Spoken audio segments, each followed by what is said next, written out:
Commandant Léon, bonjour. La montre Nangawa Tozali, 13h37 minutes si je ne trompe pas. Gouvernement Kinshasa Bazo Kansali. Il faut renforcer Kitambangu pour na biso bateau de pas boy. Na attaque ya Giseni, boza la kimia. Donc Giseni na minute est sous contrôle. On doit poser une image ba okosa ko sabina exact. Ba Rwanda ba mo ba ke boye abo benga biso mutoyo. Awa donc na biso ke batu oyo na ba parti biso sur drapeau ya RDC mito kama kutu. Bo soutenir biso na prière, logistique, ravitaillement, mai biloko kolia. Ce qui te suit échec à tête na oza Chilombo. Atinda biloko tout auto ko attaquer bateau kino na dernier retranchement. On est ici oyoki jipe ba soda o wana ba soda congolais. Tozo contrôler ce ko gissé, moto ako sabinote. Na ki ba buso ba bilo balo nzambe congolais yango ba bien kufana ko kosa po yeba penza nani ande ko nayo. Pena na lingi mboka. Mboka yana Chilombo te. Chilombo bazana manda ko kende mais bato ba comprendre loko te. Bato ba yende po ba kata mboka so ba viki sangani Goma tu ba okata.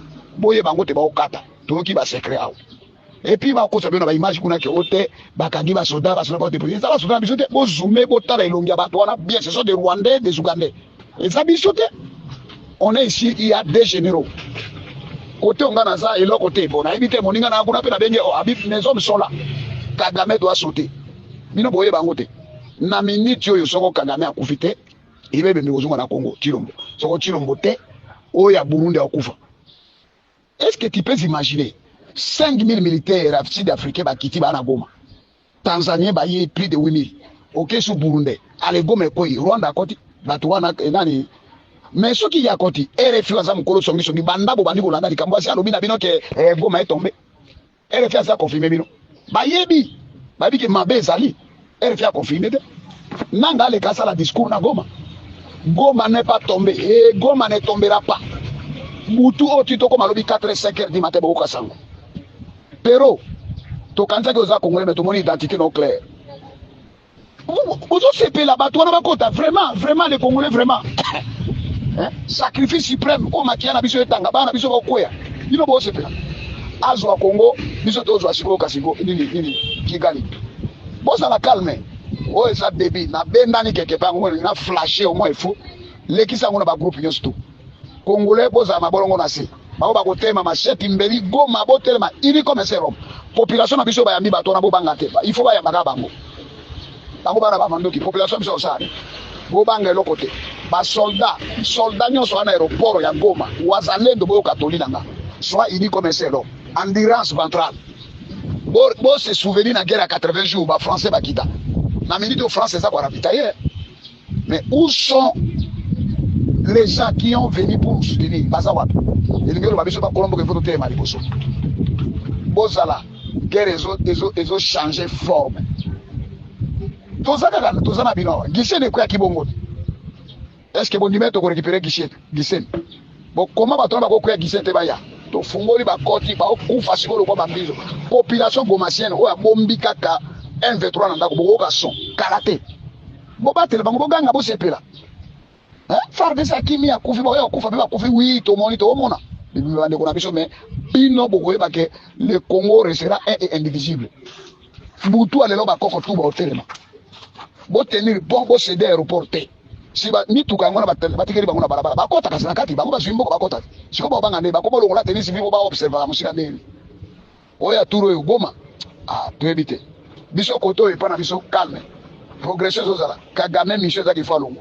Et puis il quittera certainement. Le pouvoir soit toujours na maboko ou bien to gomi mutuana. Merci. Jusqu'à quand le Rwanda continuera-t-il d'abuser votre respect et de votre autorité? Quel instrument international doit-il encore violer pour que ce Conseil prenne enfin les mesures nécessaires contre Kigali? De la Charte des Nations Unies au droit international humanitaire, aux droits de l'homme, en passant par les processus de paix de Luanda et de Nairobi, le Rwanda a prouvé que vos déclarations ne lui importent guère. Le cessez-le-feu du 4 août 2024 n'a été pour lui qu'une chimère et il s'est pris d'ignorer vos avertissements du 26 janvier, allant jusqu'à bombarder des hôpitaux et des maisons dans la ville de Goma. Pas plus tard que dimanche le 26 janvier, le Rwanda, pays contributeur en troupes des Nations Unies, par le truchement de son représentant, a considéré ce Conseil comme complice de sa déstabilisation, allant jusqu'à associer la MONUSCO à cette démarche invraisemblable. Si cette stratégie a porté des fruits par le passé, le temps de la manipulation et du mensonge est désormais révolu. La vie de la population civile, privée de moyens de subsistance depuis maintenant 4 jours à Goma, dépend des décisions que vous devez prendre aujourd'hui. Nous ne sommes pas venus aujourd'hui pour vous dire ce que vous ne connaissez pas, mais nous sommes venus vous demander de prendre le courage de faire ce qui est droit et ce qui est dans vos prérogatives. Les vies des civils ne peuvent pas être pendues à la machinerie politicienne qui observe sans agir. Nous exigeons des actions. Reconnaître la responsabilité du Rwanda dans les violations multiples de notre souveraineté, ainsi que dans les atrocités qu'il commet, a été insuffisant pour qu'il cesse sa poursuite du conflit. Les victimes ne sont plus seulement congolaises. Le Rwanda a frappé l'Afrique et l'Amérique latine, en tuant des militaires sud-africains, malawites et uruguayens venus protéger les civils. Il a frappé ce conseil en tuant des casques bleus de la MONUSCO. N'est-ce pas une preuve suffisante pour vous que lors de chacune des réunions convoquées par ce conseil, la liste des orateurs regorge de pays d'Afrique et d'ailleurs, cherchant à vous pousser à agir? Dimanche, c'était l'Afrique du Sud, le Burundi, l'Uruguay. Aujourd'hui encore, nous sommes rejoints dans un esprit de solidarité par nos frères et sœurs de l'Angola, de l'Afrique du Sud, de l'Uruguay, du Guatemala, du Zimbabwe, du Sénégal, du Burundi. Tous ont répondu, car l'humanité est en jeu.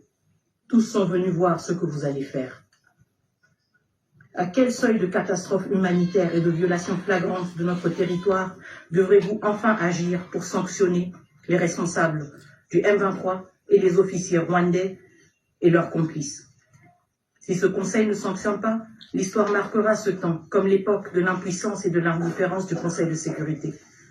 Le droit de rachat de ce Conseil sur cette crise n'est nulle part ailleurs que dans des actions immédiates. Et déjà, nous voyons venir une manœuvre prévisible.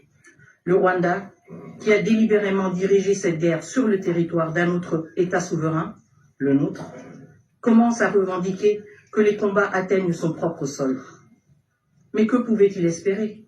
Une guerre, Excellence, ne connaît pas de frontières. Elle est sale. Elle consume tout sur son passage, les forts comme les faibles. Les 72 dernières heures ne sont qu'un échantillon de la tragédie régionale qui menace.